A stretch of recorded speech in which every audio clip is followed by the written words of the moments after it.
Donc j'ai eu une filière littéraire. J'ai poursuivi par une dizaine d'années en tant que consultante emploi formation et vers 35-40 ans, j'ai décidé de me reconvertir. Et j'ai suivi tout mon parcours de formation avec la CCI de l'Indre. Donc j'ai eu l'opportunité d'abord avec... Aujourd'hui, ça s'appelle les projets de transition professionnelle. À l'époque, ça s'appelait le fonds GESIF, entre guillemets. Et j'ai eu l'opportunité déjà sur un an de faire un bac+2. Et puis par la suite, en tant que demandeur d'emploi, j'ai continué sur un bac+3 qui était développement conception de solutions mobiles. C'est là que j'ai eu l'opportunité de rencontrer mon patron qui m'a pris en contrat de pro pour passer un bac+4 dans l'informatique l'année suivante. Donc en tant que responsable en ingénierie logicielle. Donc déjà, le premier point, c'est il n'y a pas d'âge pour se reconvertir et pour aller vers les domaines qu'on veut découvrir. Ça, c'est la première chose. On m'a dit à l'époque, quand j'ai voulu envisager le bac+4, que ce n'était pas possible. Et puis finalement, avec la CCI de l'Indre, ils ont mis en place le premier contrat de pro adulte pour leur formation depuis au moins quelques années, et ça a pu se faire. J'adore le jeu vidéo, je suis une gameuse à la base. Et pareil, dans l'Indre, faire du jeu vidéo, c'est pas possible. Sauf qu'en fait, si. J'ai travaillé avec une entreprise qui s'appelle Serious Frames, qui, suite à un stage sur ma deuxième année de formation, m'a permis d'être développeur-concepteur en jeu éducatif. Donc j'ai développé un escape game en 3D pour une structure qui voulait valider la formation de ses ingénieurs commerciaux via un jeu vidéo en 3D. Donc voilà. Donc c'est beaucoup d'écoute.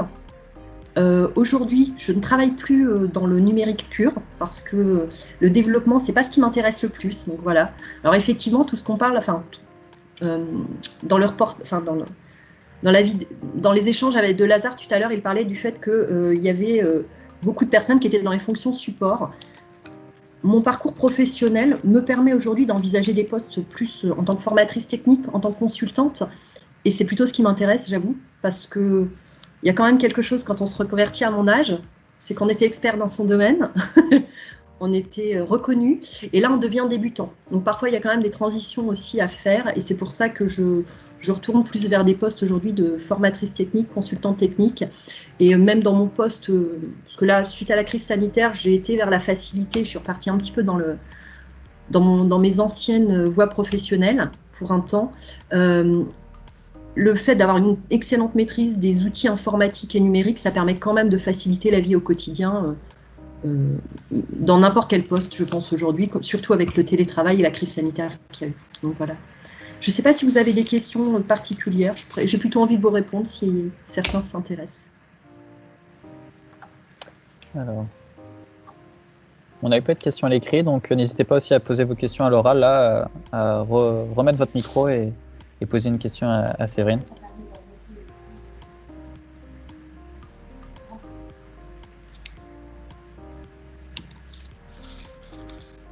Personne d'autre question? Alors moi j'avais une petite question, Séverine, du coup. Sur par exemple une mission comme le développement de l'escape game là, sous forme de jeu vidéo, à quoi ressemble une semaine type par exemple? Alors, j'étais pas vraiment sur des semaines types, étant donné que il y a vraiment plusieurs phases quand on développe un projet. C'est-à-dire que sur la phase de démarrage, c'est beaucoup d'analyse du besoin du client. Donc j'ai beaucoup travaillé avec eux, j'ai récupéré tout un contenu de formation pour extraire la substantifique moelle et trouver les éléments utiles qu'on devrait retrouver dans le jeu vidéo. Quand on fait un jeu vidéo pédagogique, le but c'est quand même que ça permette de valider un certain nombre d'apprentissage acquis ou de concepts intégrés. Donc par rapport à ça, dans un premier temps, il y avait une grosse analyse de données à faire et une analyse du besoin. C'est la base dans tout secteur informatique, sinon on se retrouve à avoir des outils qui ne sont pas ergonomiques, on se retrouve à avoir des fonctions inutiles finalement, parce qu'on l'a fait de son côté sans prendre en considération le besoin réel du client. Donc il y a vraiment tout un échange relationnel dans le numérique qui est quand même super important, parce que l'outil doit être adapté aux besoins. Voilà. Ouais. Et après, il y a une phase de développement, on a une phase de test. Donc, on va développer une fonctionnalité puis une autre. Et puis, ensuite, on va aller sur comment dirais-je, on va aller sur, ça s'appelle le post-mortem, c'est-à-dire on étudie tout ce qui s'est passé au cours du projet, comment chacun a pris en compte tout ce qui s'était passé, qu'est-ce qui a été apprécié, pas apprécié, ce sur quoi on aurait pu mieux faire, ce qu'on peut toujours mieux faire et s'améliorer, et puis voilà, donc c'est le début, l'analyse, jusqu'à la fin, le post-mortem, et puis du coup une nouvelle analyse pour faire mieux la fois d'après. Super, ok. On a j'ai vu qu'il y avait une question. Ouais, c'est ça, une question de Valérie. Est-ce que cette voie professionnelle était celle que vous vouliez faire quand vous étiez petite?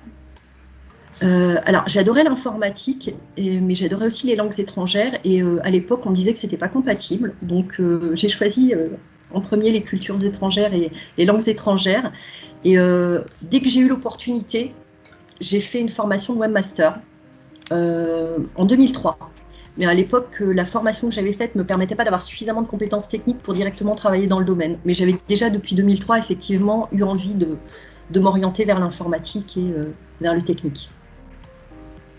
D'accord. Après, je vais faire une petite mention vite fait par rapport aux femmes dans le secteur informatique. Il y a quand même 2 choses que je tiens à préciser. J'ai été la seule femme dans 2 de mes promotions. Autant la première année, sur le bac plus 2, on était 5 à être diplômée. Autant sur le bac plus 3, j'étais la seule de la promo. Et sur le bac plus 4, pareil, j'étais la seule sur ma promo aussi sur le bac plus 4. Donc c'est vrai qu'il y avait particulièrement peu de femmes dans le secteur d'activité.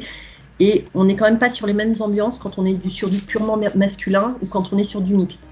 Donc finalement, j'ai pas du tout peiné à trouver mes terrains de stage. La plupart des entreprises essayent d'avoir de la mixité au sein de leurs équipes. Donc c'est vrai que ça peut être un vrai atout pour les femmes de vouloir aller dans le secteur numérique. Voilà.